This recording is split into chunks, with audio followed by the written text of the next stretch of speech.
Nigel Mansell in the Ferrari with Stefano Modena in the blue and white Brabham with the Judd V8 engine in front. Now watch that, and here are the positions on lap 36 out of 81, and watch Mansell dart out from behind Modena's Brabham. Senna leading by 2 seconds, so Mansell is gaining. Mansell second, Piquet third, Berger fourth, Prost fifth, Boutsen sixth. And that's interesting. You saw Stefano Modena signal Mansell by, and then the Brabham, no doubt running a lot less wing. Mansell hadn't got the straight line speed to do it, and Modena had to help him by again. So, but Stefano Modena waiting really for a competitive car next year. When I say waiting, that's not to say that he wasn't giving it every possible effort to get a really good race here, but the Brabham went well early in the morning on Friday and Saturday here, but didn't like the heat, and Stefano's very disappointed, but he's really looking forward to a Tyrrell Honda next year. And Mansell goes past Capelli, who properly looks in his mirror, gives him a little wave. He knew he was there, and that's what a proper racing driver does when being lapped, and that was good, proper disciplined driving by Capelli. And it's a pity the more some of the more, well, not necessarily junior, but slower drivers near the back, some of them pretty senior, can't behave properly like that. It's not difficult to do, and it's a matter of etiquette and manners. There's nothing more to it.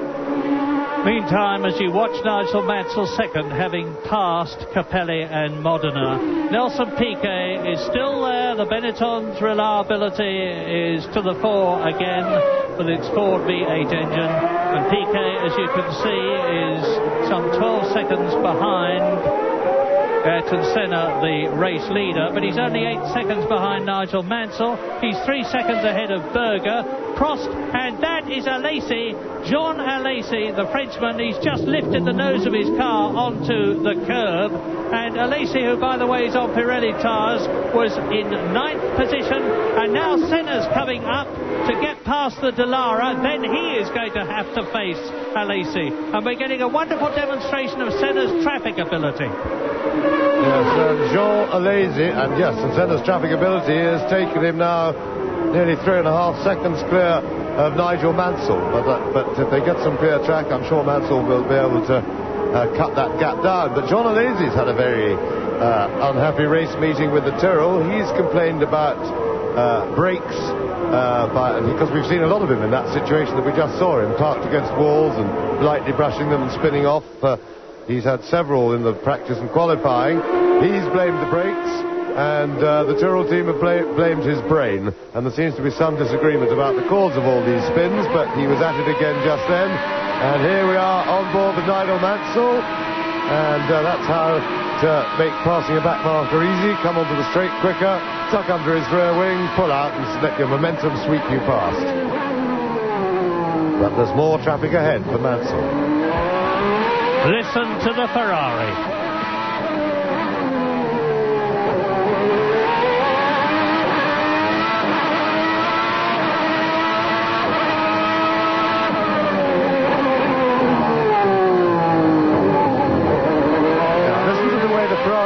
Struggles to pick up from low down and is not as clean as the Honda through the slow corners, through that one and through racecourse hairpin at the end of the main straight. And Mansell will want to get past that Dallara, but that's his point, under braking, and he's made it through. The flame on the overrun from the exhaust. It really is looking now as though Ayrton Senna is on his way to match the 27 Grand Prix victories of the great Jackie Stewart, and Nigel Mansell is not at all pleased, and you'll never guess who it is he's not pleased with. It is Olivier Grilliard. I said earlier on that he was a blocker, and sadly he is proving it again in this race. There is the blue flag waving, but Mansell's taken an awful beating in terms of time, and just as Ayrton Senna has been matching or beating records all through this season and still had to match Jackie Stewart's great record of 27 wins and hadn't yet done so, it looks as though this is the race that it will happen, because Mansell has actually now lost touch effectively with the McLaren Honda of Ayrton Senna, and we are on lap 40 in this 81 lap race. Amazingly, we're still not quite at half distance. and a new lap record for Moreno. Tremendous performance by Roberto Moreno, although he got a little bit pushed around in the early part of the race and went backwards a bit, but that certainly shows that he's got the ability and the speed to mix it with the best, but maybe as yet not. It's not so much a lack of experience, but a lack of confidence, lack of experience in the mix that he's in Grand Prix racing. He's never been up the front until 2 weeks ago in Suzuka, and it takes a little bit of time to realise that you're there and you're as good as the others, and this is the confidence thing. And for Moreno, that will come. Precisely so. I was talking to him just before the race began, and he said, I still don't know the car, Murray, and I've got a lot to learn about being with a really good Grand Prix team like Benetton.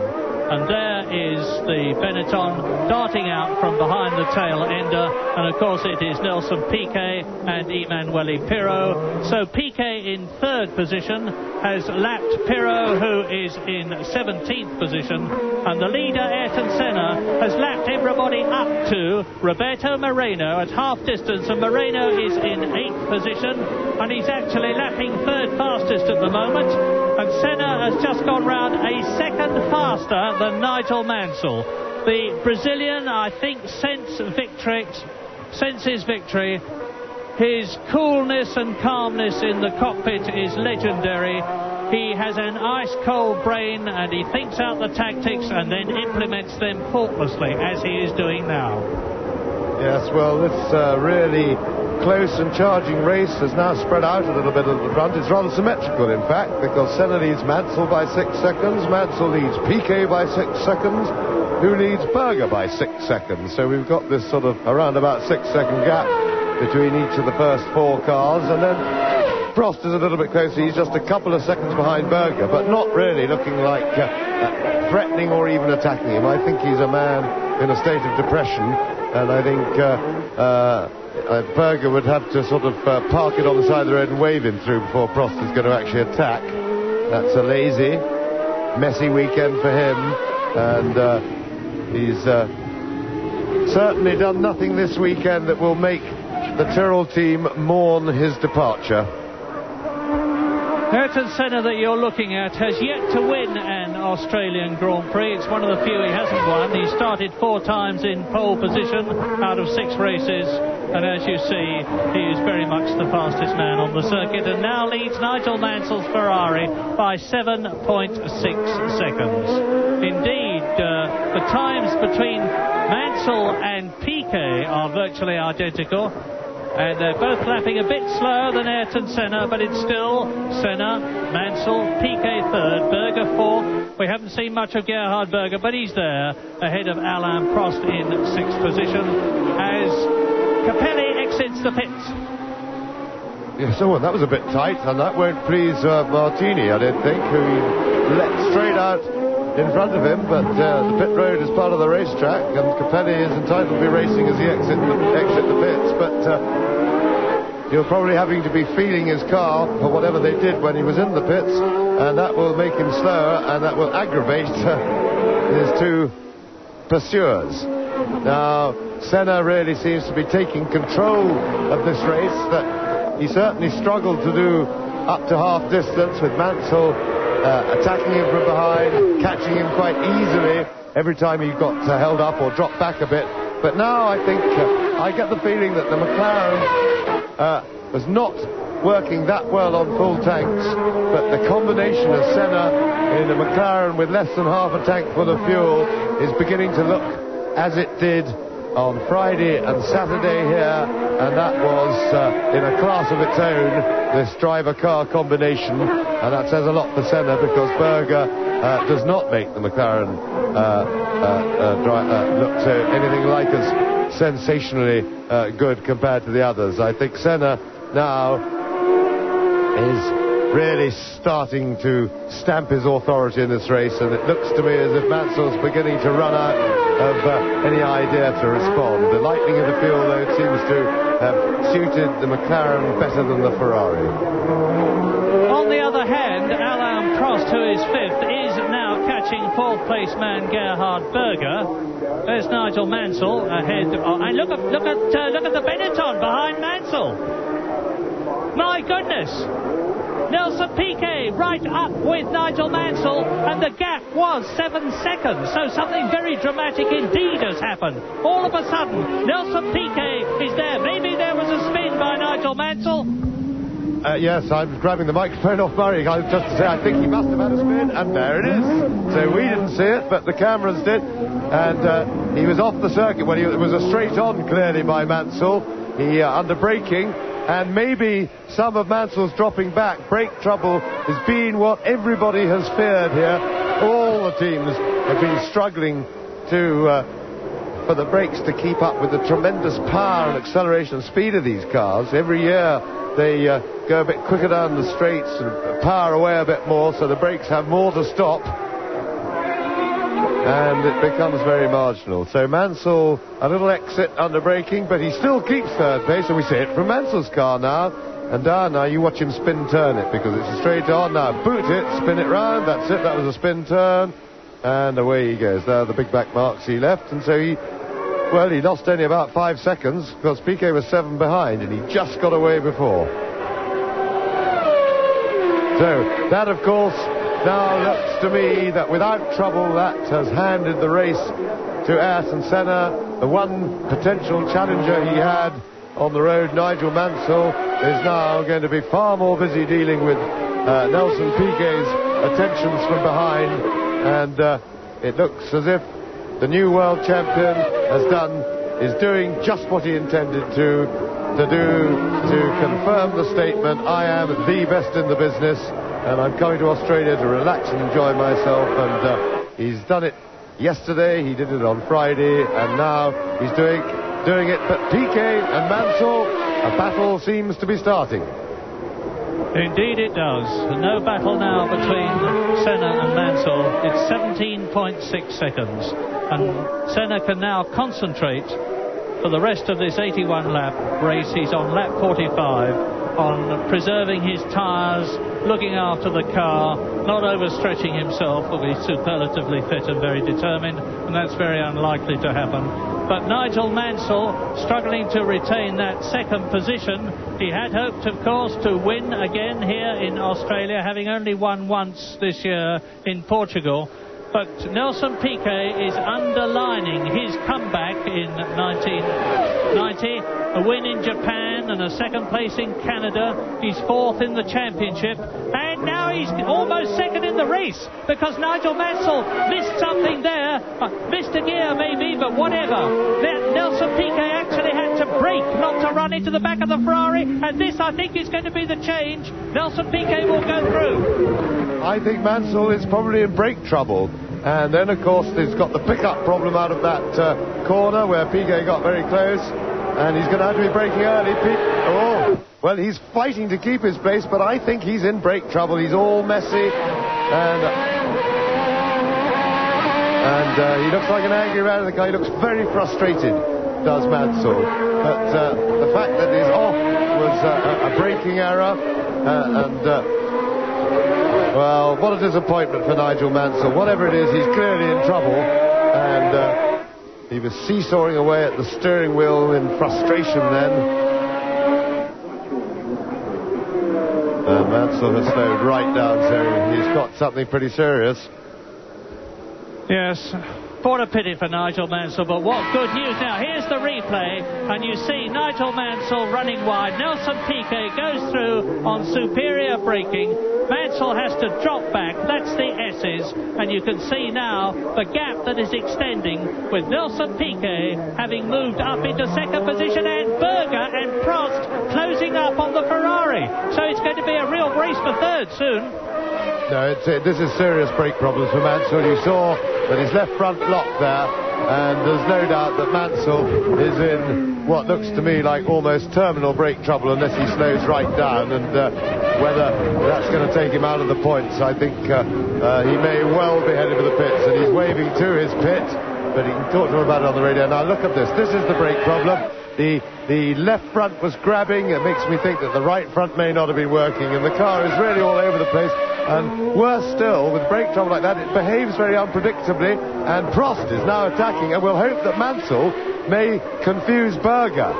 And maybe that Ferrari have radioed Mansell at least to stay out to help Prost until they're passed. And of course, Ayrton Senna's pulling away all the time. 20 seconds now is the gap between Senna leading, Mansell second, but Gerhard Berger's got a major problem. He's got Nigel Mansell in his sights, so he's going for second position, but he can see Alain Prost big in his mirrors, and he knows that the Frenchman in the Ferrari has got the legs of him. He's closed up a lot on the McLaren, so it is Ferrari second, Mansell, McLaren third, Berger, Ferrari fourth, Alain Prost. Berger has a look at Nigel Mansell to go through into second position. Mansell closes the door, and that has allowed not just Berger to close up on Mansell, but Prost to get into a passing situation against Gerhard Berger.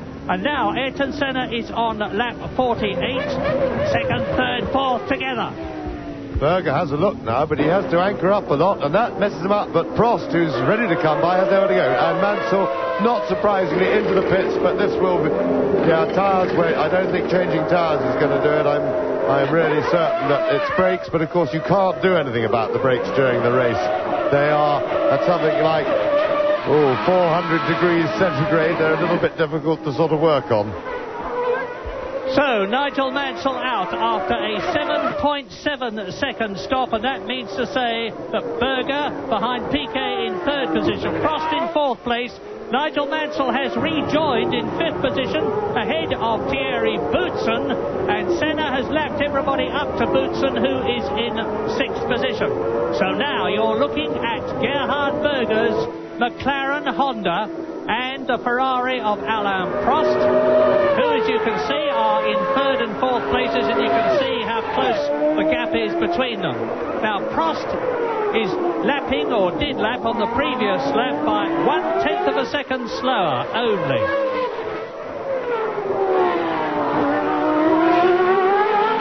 The McLaren preparation and the Honda preparation seems, as ever, to have been faultless. Senna doesn't seem to have had a moment's mechanical problems. He had his engine cut out in the half-hour final practice 4 hours before the race began this morning.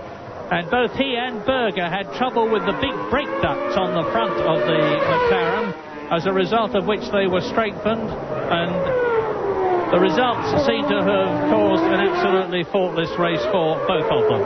McLaren's first and third then. The Benetton of Piquet in second place. Alain Prost in the Ferrari, followed by his teammate Nigel Mansell, fourth and fifth. Not a good race for Ferrari at the moment. And Derek Warwick, I'm sad to say, has stopped. Well, I must say, the Ferrari pit stop was very impressive indeed. I didn't see how long Mansell was actually stopped, but he only lost about 15 seconds on the road, and Berger is off! And a mistake from Gerhard Berger. He was lucky he had the space then, but that was the mistake that Prost has waited over half the race for. And Alain Prost now moves up into third place, and I think he'll drive away from Gerhard Berger.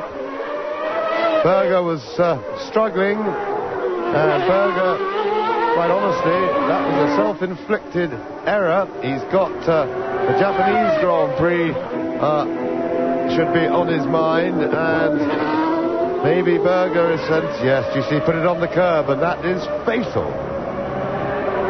Absolutely guarantees trying to turn into a corner from those big, high, slippery curbs on your outside wheels, the ones that are going to take the load. You've really got no chance.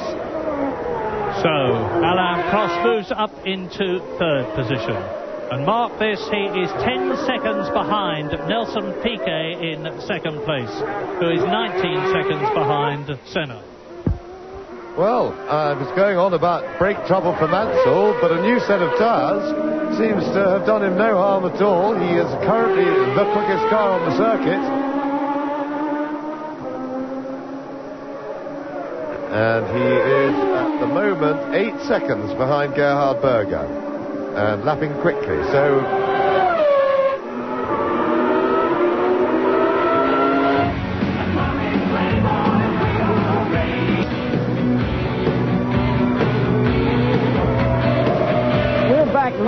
Adelaide, and Ayrton Senna is indeed dominating this Grand Prix of Australia. Nelson Piquet from Brazil also is in second place.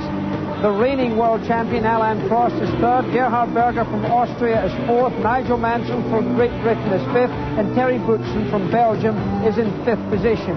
Much has been talked about during the day about brake problems round this difficult Adelaide circuit. Most of the cars potentially will have brake troubles towards the end of the race. We did a little piece on brakes that might be interesting to you. Towards the end of the straight, you could look at the front wheel of this car, the Williams car of Patrese, and you will see the brakes glow in the dark of the inside of that wheel. They get red hot. The brake discs themselves are made of composite carbon fibre. Just look inside there. Look at the flame. There, in the car of Moreno, is the bright red of the disc brake. Now, can you imagine the temperatures that are being generated there? In excess of 400 degrees. And here's the McLaren. Let's look and see if Senna's brakes get red hot. And indeed they do. Again, the great glow of that red hot friction between the brake pad and the brake disc. Now, there are 7 cars out of this Grand Prix of Australia. They've dropped out, and it's quite interesting, a little bit of trivia, but good information supplied by our research here. Only the Dutch Grand Prix in 1961, where it's the only Grand Prix in 40 years where the complete field finished the race. There were only 15 starters, but they did finish the race complete. Cathy von Trips in a Ferrari won that race. The man who's leading it right now, however, is Ayrton Senna here in Australia. And now we go back for commentary to Murray Walker and James Hunt.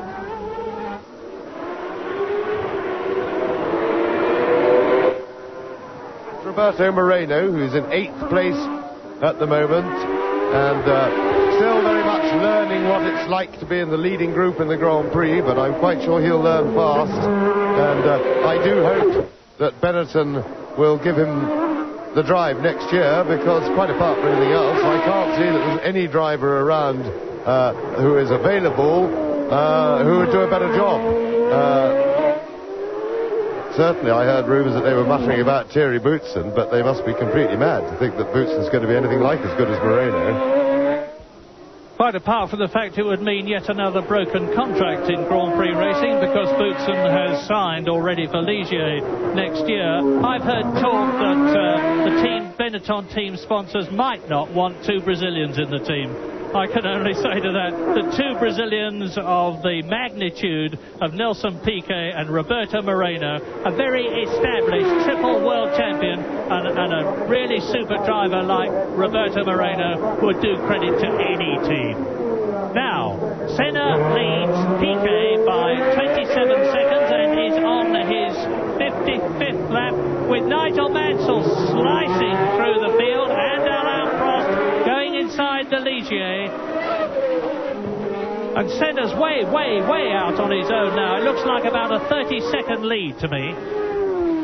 Yes, just going back to the number 2 Benetton seat situation, it is something that never ceases to amaze me in this business, and it's not just the Benetton team who can find this, and it's the lack of understanding by team managers, and very senior ones, of anything to do about how good drivers are, because for anybody who knows anything about drivers to even contemplate that Boutsen's anything like in the same class as Moreno has got to be just not understand motor racing at all, as far as I'm concerned, because there's no question that Boutsen is a slow journeyman and Moreno is a talented driver.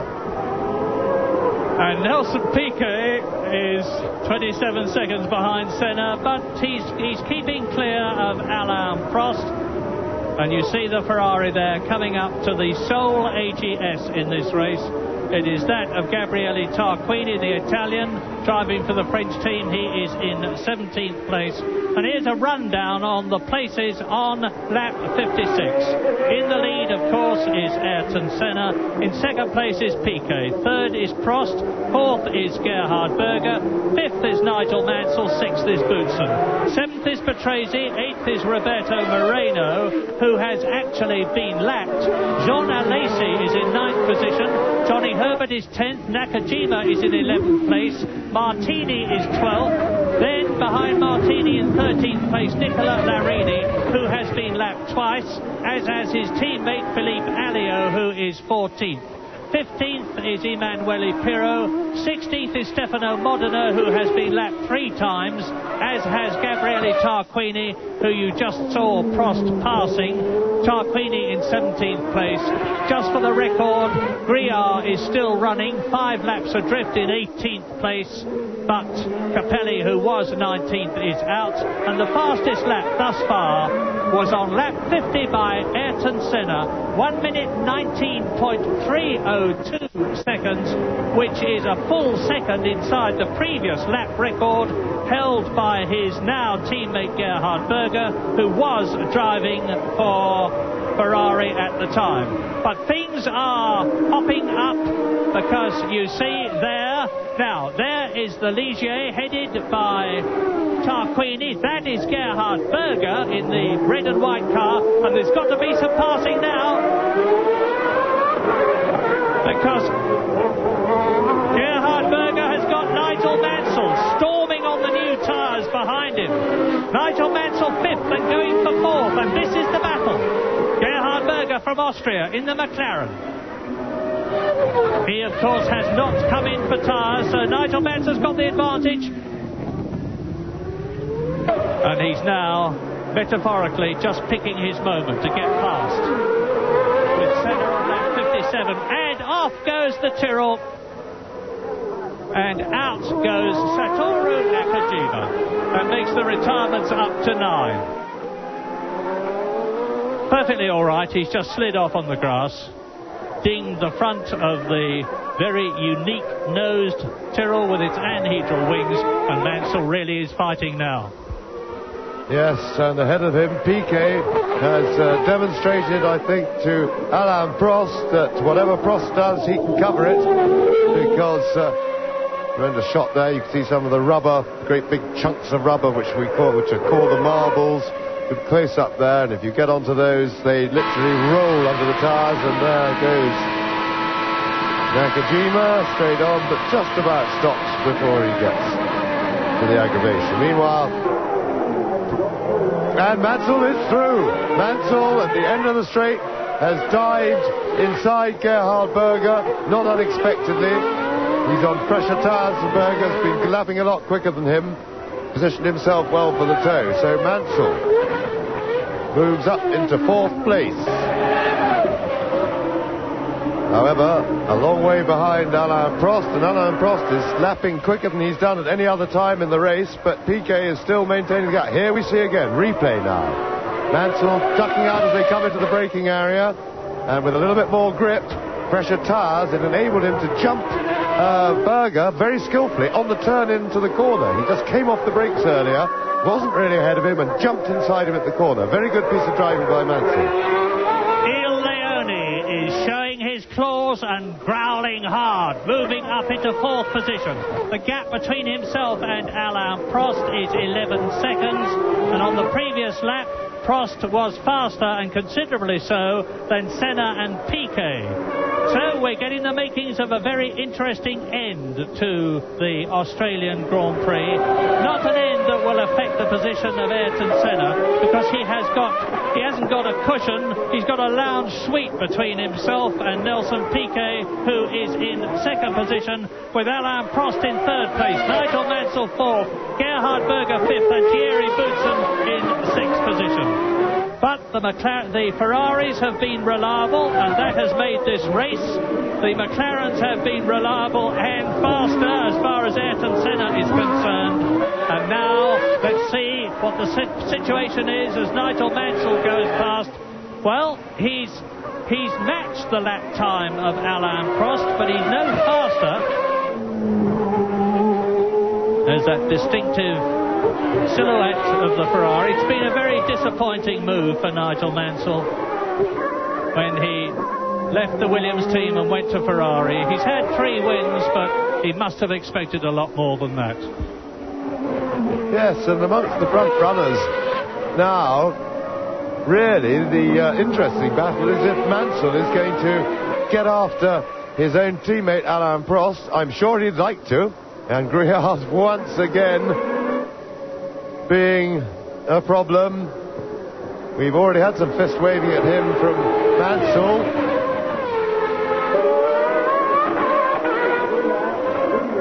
And Mansell is no fan of Olivier Gruillard, and Berger got in front of him and gave him a little bit of a brake test, and quite right too, because Gruillard has no business in Grand Prix racing if he can't look in his mirrors. He's not racing anybody else. He's 5 laps behind the field.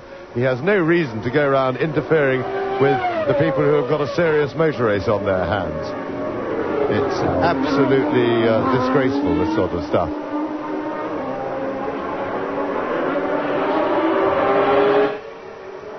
But Berger is still doing what he can to stay with Mansell. Assistance from the back markers has helped, so Mansell isn't yet away from Berger, and he's got Prost some 7 or 8 seconds ahead, and I'm quite sure that he'd like to finish the season, he'd very much like to finish the season in front of teammate Alain Prost. He's frustrated and he's looking for any straws to clutch at, because he's tried hard. He's had a very short straw as far as mechanical reliability is concerned with his Ferrari, and but as he said yesterday, I saw him being interviewed, he said, I'd like to get rid of all my bad luck this year because I need the good luck for next year. And I would agree with that. Yeah, and Senna's coming up to lap Patrese, and here is the replay of Nigel Mansell giving the highway code instructions to Olivier Gruillard as he goes past him for the second time. Now, I'm laughing, but it is actually no laughing matter. Mansell's getting on for 300 Ks when he was doing that, and I'm sure there will be a very brisk interview between the Englishman and the Frenchman when this race is finished, and Nigel will probably be supported by several other drivers as well. Now, Ayrton Senna is the only man who looks like achieving his objective in this race out of the 4 top men. I said at the beginning of the race that Ayrton Senna would be determined to win this race to erase any criticism that there had been of him after the collision at the start of the Japanese Grand Prix. That Alain Prost would be equally determined to win, and that is Senna closing up on Patrese, who is in 7th place. And that was a rare mistake by Senna.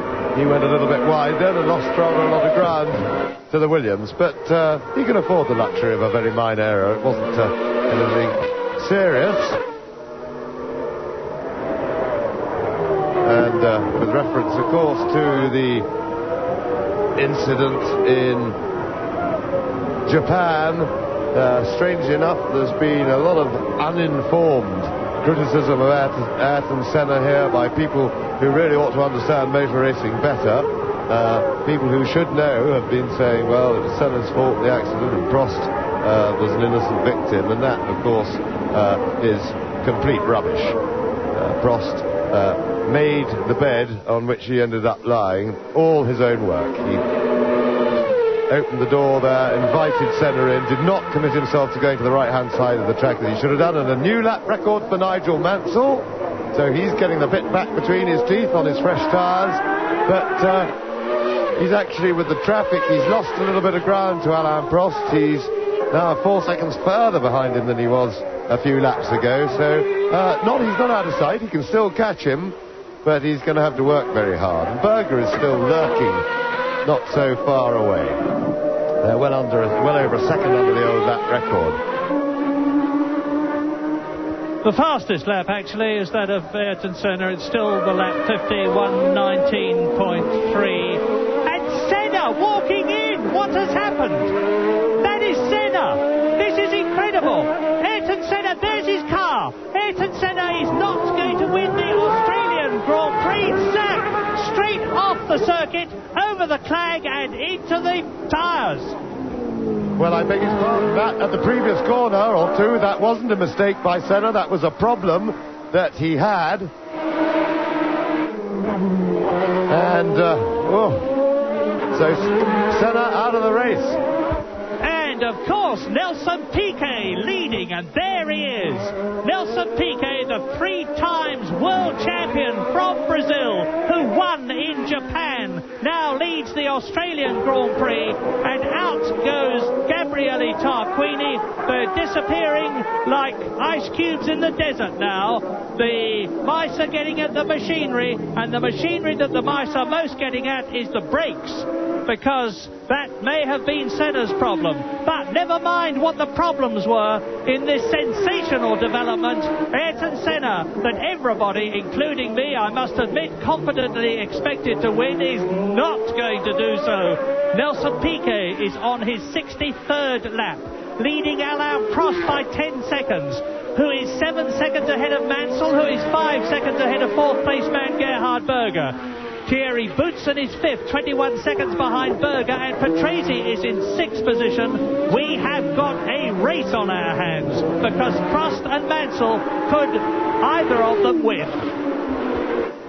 Well, Piquet's looked in good shape to cover any move made by Prost behind, and I don't think we need feel too sorry for Ayrton Senna, because I think he will quite clearly, there was some sort of problem with the car there. The car just went straight on. It didn't make any attempt to turn the corner, but I don't think he looked as if he was wounded in any way, and I think he'll feel very happy the way he dominated this meeting up to that point. A racing driver can't get disappointed when he's done everything in his power, put not a foot wrong, got the pole, led the race comfortably, controlled it, and then something goes wrong.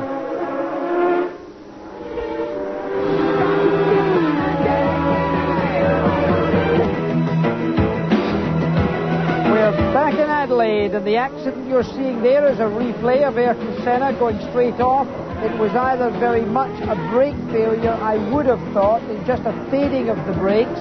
It could have been a suspension failure. The only other thing it could have been is Ayrton Senna perhaps is suffering from heat exhaustion. When he got out of his car, he did go behind the wall and he did sit down, so he could be fatigued by dehydration. But he had made a small error of judgment a lap before on another corner. Alain Prost now in second position, and that's the car you're looking at right now. The race is now being led by Nelson Piquet. Let's go back to Murray Walker and James Hunt.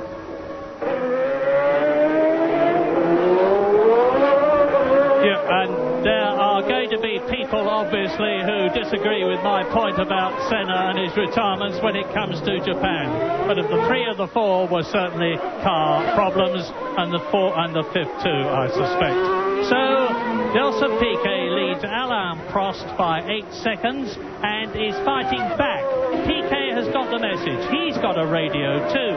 And the message, appropriately enough, will have come from Gordon Message, who is the Benetton team manager. And the message will be, put your foot down, Nelson, because the Frenchman was catching. It's 8.5 seconds now. Mansell is only 4.7 seconds behind Prost. Piquet leads, Prost second, Mansell third. Gerhard Berger is in fourth position. Fifth is Boutsen, sixth is Patrese, and in seventh place behind Patrese is Roberto Moreno in the second Benetton. We may yet see the two Benettons in the top six here as they were in Japan. Piquet will want to catch Griard on the straight. I don't think he's going to. He will not want to have to follow Griard through the twisties. Oh, big relief for Nelson Piquet. He's just managed to nip through, because of course you can't control whereabouts on a lap you're going to catch a back marker. And if you're going to catch Griard, that was the perfect place. He didn't hold him up through the corners, pulled him in on the straight, and just nipped through before the twisties. On lap 67 out of 81. Don't leave the room. There's a lot to come yet. And now, of course, Piquet knows that he may well get a little bit of help from Griard, because he got through him without losing anything, and yet Prost and Mansell have still got to fight their way around Griard, and we know what Mansell thinks about that already this afternoon in two encounters. Mansell is now under 3 seconds behind Alain Prost, and he's lapping significantly faster than Nelson Piquet. Piquet's just gone round in 1:21.2. Mansell's just gone round in 1:19.0. So he's taken 2 seconds out of Piquet's lead, and of course much the same out of Alain Prost's second position. Mansell is the man to watch at the moment in third place. This is Piquet, the leader. Yes, having just done the new lap record at 19.060, his lap he's just completed was 19.069, just 9 thousandths of a second slower. So Mansell is absolutely fired up, right on the limit, and lapping consistently very fast. when he has no traffic. Now, Nelson Piquet, a wealth of experience, he's got lots of motivation, he's in the mood to win, and he is going to make himself, I'm sure, very tough to beat. Prost, I think, is a man of little resolve at the moment, and if anybody's going to give Piquet a real challenge, if Mansell can catch and pass Prost, and Mansell is right in there, and Moreno is amongst the traffic being lapped. Yeah, well, let's watch this, because as you can see, Nigel Mansell is within striking distance, not literally, I trust, of his teammate Alain Prost in second position, who is now dropping back.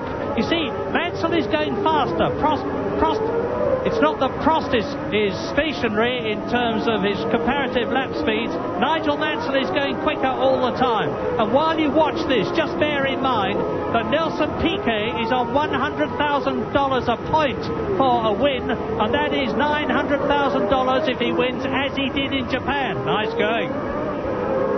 Yes, and Mansell has got a real problem behind the traffic here. Maybe, just maybe, Roberto Moreno knows from the radio exactly what the situation is, in which case he would not have been making it easy for the Ferrari to get past. Mansell has done so. And of course he has lapped Roberto Moreno, who is in 7th position. It's still Piquet leading. He's now on his 70th lap ahead of Prost, Mansell, Berger, Boutsen, Patrese. Moreno has been lapped in 7th position, and here comes Nigel over the line. He's now 3.9 seconds behind Prost. And a disastrous lap there for Nigel Mansell. He lost 4.5 seconds on the speed that he had previously been doing, and that has really hurt his chase of Nelson Piquet. Prost also lost a bit of time. I can see that Mansell, we see from the helicopter here the gap between the two Ferraris. Mansell will certainly be able to catch Prost quite quickly. He'll then have to fight a way past, and meanwhile Piquet is maintaining a very healthy cushion. He'll be forever thankful that he got past Griard so cleanly at such a critical time in the race. Yeah, and he's actually lapping fastest of all at the moment. He's the only one who's lapping in under 1:20. But that, of course, was as much as anything else because Nigel Mansell was so badly held up. There is the Englishman. We're on lap 70 in this absolutely riveting Australian Grand Prix. Perfect weather, perfect organisation, perfect administration, a super place, and everybody here in Adelaide is getting their just rewards. And Piquet then on his 71st lap. Here is Alain Prost in second place, and you can see how close Mansell is. And a fine fighting response from Nelson Piquet, because Piquet has just put up his fastest lap of the race.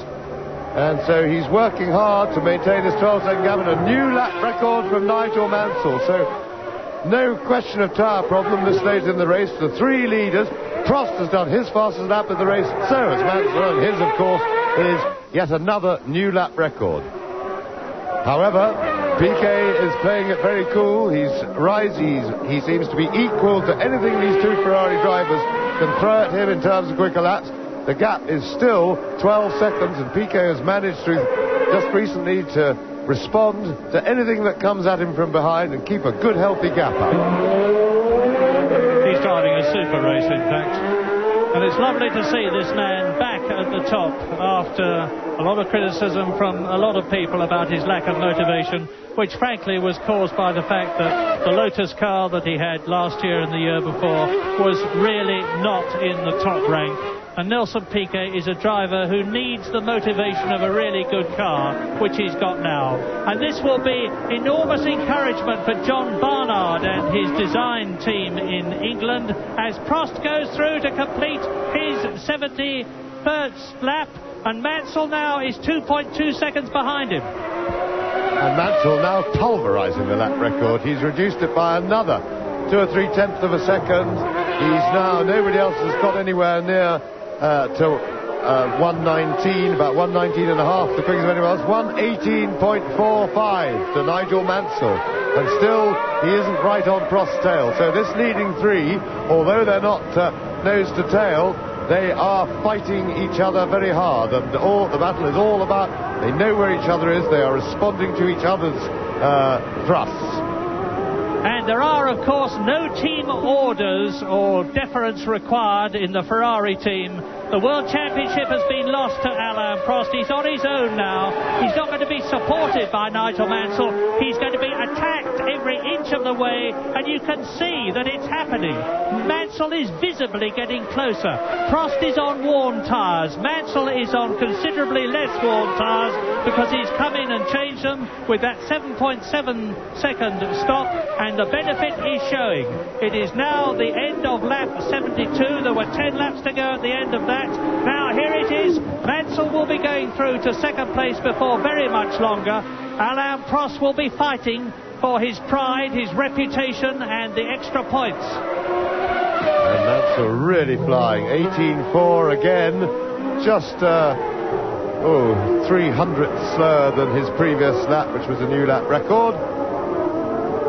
But it's the old question, will Prost be helpful, a nice teammate? Because if he doesn't want to help Mansell through, Mansell could take several laps to get past him. Remember, at this range, his wings don't work well. He hasn't got the grip that he's been enjoying.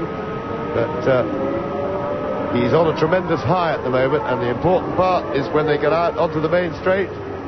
And it's this corner, onto the straight. Mansell more grip through with fresher tyres. He's going to get him.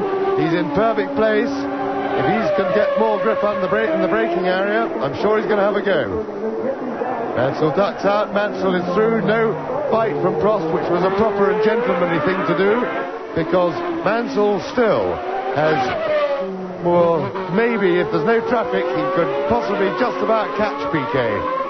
But then he'd have to find a way past. But I suspect that Piquet will be protected by traffic, and that's fair enough, because he's had to pass it already and find a way round. But Piquet's really flying as well. He's giving it everything. He understands the threat, but he has got an 11-second cushion to Mansell, which in under 10 laps, really, particularly with traffic, there's nothing I think that Mansell can do. Here, this was a classic manoeuvre. Prost did not fight Mansell, and you don't fight the inevitable. That was sensible driving by Prost. Let Nigel get up there and have a go. And that he'll do, but I don't think he can catch Nelson Piquet. Piquet, far too experienced. He's...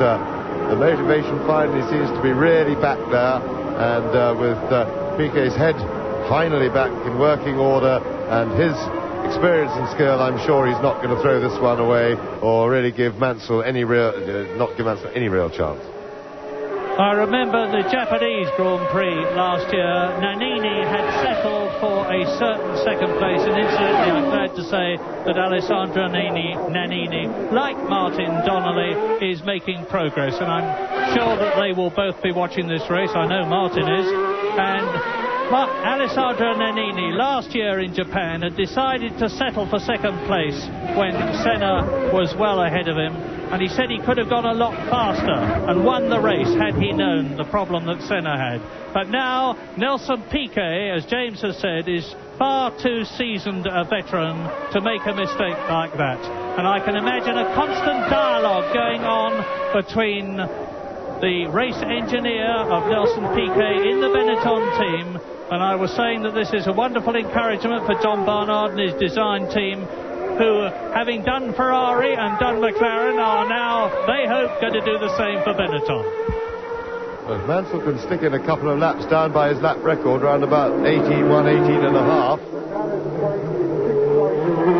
Piquet's got a back marker. That would have taken a bit of time off him.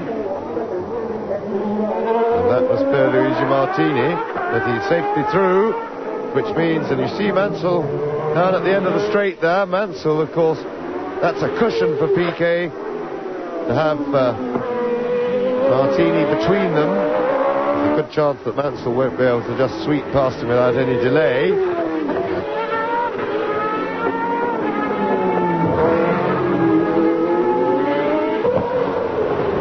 Probably the more likely thing that could change this result amongst the leaders is a late mechanical failure. Remember, this is a hard circuit on cars. It's very hot, and they can break down late in the race. And yet another new lap record for Nigel Mansell, and he's pulled in nearly 2 seconds on that lap, taking 2 seconds out of Piquet's lead.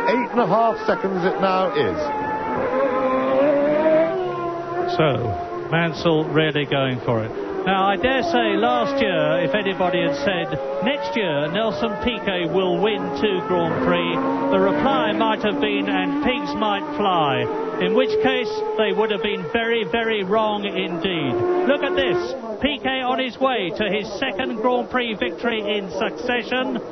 In a fine car, fine driver at the wheel. 3 World Championships behind him, but so is Nigel Mansell. In sight. Watch this.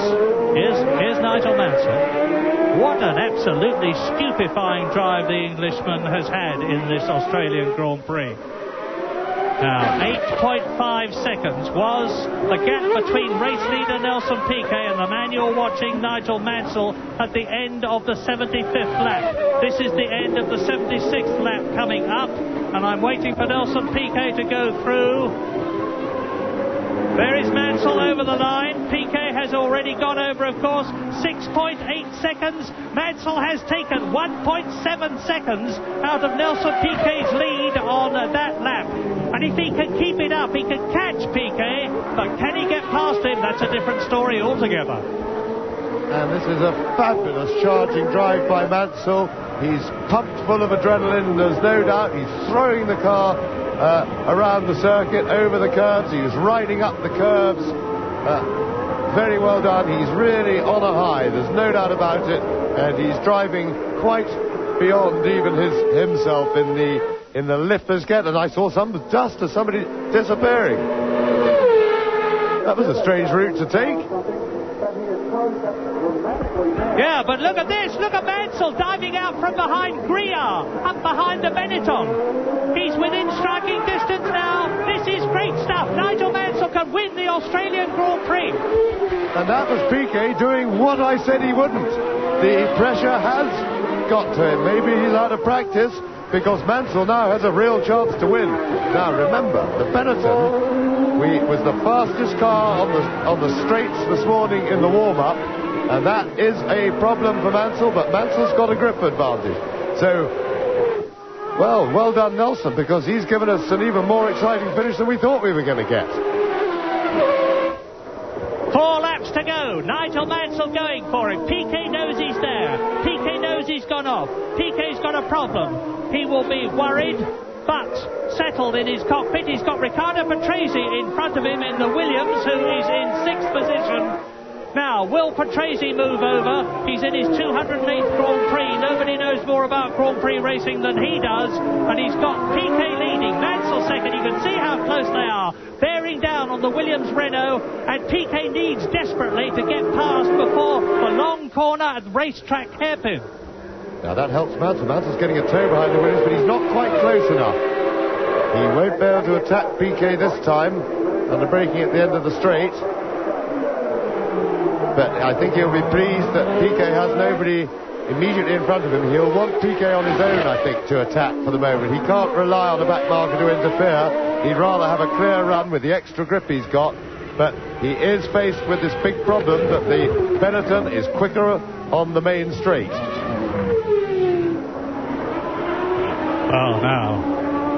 Piquet, don't forget, on more worn tyres than Nigel Mansell. We're on lap 79. There's this one, and lap 80, and lap 81, and that will be the end of the Australian Grand Prix. But who is going to see that checkered flag first? Well, it's not. And that's Prost.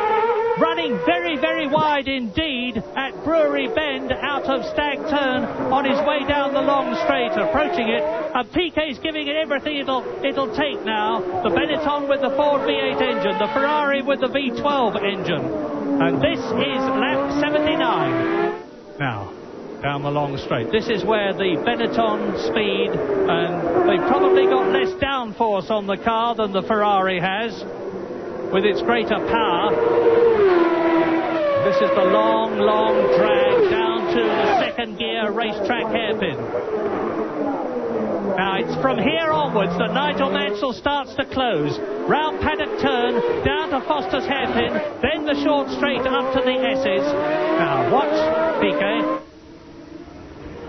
And it looks to me as if the turbulence from Piquet's car and maybe the tremendous high of the charge that Mansell put on may have just taken a little bit of an edge off him. He may now really be feeling exhaustion, and he's into the buffeting area, and just when he needed an even greater surge of energy at the end of this race, unfortunately it looks to me as if he just about used up. He must be really drained from that chase and unable to draw on any further reserves. Piquet's responding well and smoothly, his fastest lap of the race, so Piquet is really fighting back despite the mistake.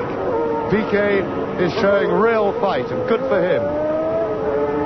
1:18.5 Nelson Piquet, lap 79. We're on lap 80 out of 81. 1:18.89 was Nigel Mansell, so he was 3/10 slower than Piquet. This sensational Australian Grand Prix is going right down to the wire, right down to the checkered flag. Racetrack hairpin. Now this is Mansell's gaining area on his newer tyres. But if Nelson Piquet could get through the S's first, and I have little doubt that he will do so, he's then going to have the quick bit at the Jack Brabham straight to consolidate the small lead that he has over Nigel Mansell as they go into the last lap. And this is the last lap. Piquet through the S's. Now sweep left up to Wakefield Turn, the right-hander, 145 k's between, up to East Terrace Bend, the left-hander. 1 second separates Nelson Piquet on the last lap of the Australian Grand Prix and Nigel Mansell. Yes, and two drivers really flying around right on the limit. A marvellous finish to what's been a very exciting race, and a back marker in front. Now, can this help? And it's Modena, who we know is quick on the straight, but Mansell is not really close enough. But he's going to get a double toe, because those cars side by side give him an even bigger hole in the air, but I don't think he'll do it. And oh, he's having a go. Oh, well, it's no problem, but it means, and he was right, he had to have a go there. He was, Piquet will be glad he didn't take him off, because they weren't far from contact, and Mansell was highly committed, but easy second place for Mansell, no problem at all. But here we see it again. Now Mansell takes the opportunity and only just stopped enough to avoid Nelson. So Nelson Piquet wins. Yes, Nelson Piquet wins his 22nd Grand Prix as Glenn Dix waves the checkered flag. And look at the overjoyed Benetton mechanics. Well, Nigel Mansell did his duty for England, Ferrari and himself. He really tried in the last place where he could have got by, but Nelson Piquet, with his experience, managed to hold him off, helped by Stefano Modena, unwittingly of course. And so the Australian Grand Prix of 1990, the last race of the championship year, with Alain Prost coming home, has been won brilliantly by Nelson Piquet in the Benetton Ford from Nigel Mansell in the Ferrari. Alain Prost in third position, and there... Welcome back to Adelaide. The three men who made such a terrific race of the Australian Grand Prix for 1990, the 500th in history. Nigel Mansell had the chance going for him down there in the pits, but the man who's done it is 38-year-old Nelson Piquet, the oldest man in GP racing. But a terrific result for Benetton and also Ferrari, second and third. And you can see the champagne being sprayed on this very enthusiastic crowd. And there is the Ferrari force down there in force. Let me tell you, they just chanted Nigel, Mansell, Mansell, Mansell. It was though he had won the race and had to finish second. He certainly made a race of it. The charge was a beauty, and one that will be long remembered, because very, very warm out there today. Must have been tremendously energy sapping. But now with a bit of champagne and the fact that he's finished in such good style before Jackie Stewart with 1, 2 and 3. Well, Nelson Piquet, tremendous victory. The oldest man in the race. How hard was the race? Well, in the beginning I tried to set up the pace of the people in front, and if I do that, I start to have a lot of wheel spin. And I was decide to not stop, and I slowed down a little bit. And Senna was going very, very quick for my pace. If I to get at the same pace he was, for sure I go destroy my tires. And I was keeping second was good. In the beginning, my brakes was very good. I overbrake Rosberg and Mansell, and the car was quite good. Maybe I could not compete with Senna, but the rest was very good. And after that, he was out. I think Mansell had a pit stop with the new tires, and he came very strong behind me. And I lost the concentration already because it was too slow for the quick space. And when I start to go a little bit quick, I make a mistake. And I came back, my tire was a little bit dirty. That was when you went wide and went off the road a little bit. Yes. And when I came back, my tire was dirty. But I said the only way here is to do the maximum I can, and to see the way the car was good, because I could hold him easy in the last 3 laps and finish in the front. Wonderful. Congratulations. 2 great Grand Prix at the end of the season. Nigel, must be one of your hardest drives and one of your best drives. Yeah, it was a great drive, Jackie, and I think at the race it was a fabulous race. Nelson did a fabulous job from start to finish. I had a bit of a misdemeanor in the middle, which you might have watched. It was exciting for us. It wasn't for me. No, I had a bit of brake problem, and I was pushing a bit too hard. I was pushing Ayrton, and I used the rear tyres up as well. And I knew I was going to lose it, so rather than spin, I went straight on, and then I just didn't want to waste any time to come back on the circuit. And then it was a question, I had to give the pit, I had to stay out just that 1 extra lap to let them know I had to come in. Because if I would have come in, I would have got cold tyres. And I think I lost about 8 to 10 seconds just on 2 laps. So you gave your pits time to put the tyre blankets on, the warmers on, get them up to temperature, and then you were ready to go? No, they're already in, but they gave them time to bring them out of the pits and get them ready, and then we just flew. But I think Nelson will agree, and Alan will agree, there was quite a lot of problems getting past people out there. Well, we witnessed that. That was pretty tricky. Anyway, congratulations. Your last drive for Ferrari, at least for the next 12 months or so. Congratulations and a great finish. Alan, just a quick word. Nothing special. I think it was a good choice to stop for tires. I started on these. It was soft tires, and I did not stop. I think it was better to do like Nigel or Nelson, who started on C's. And I had brake problem at the end. I let Nigel go through and try to catch Nelson, but it was a good race for Ferrari today. Well done to all 3 of you, and now back up to our commentary position from beyond Winner's Circle.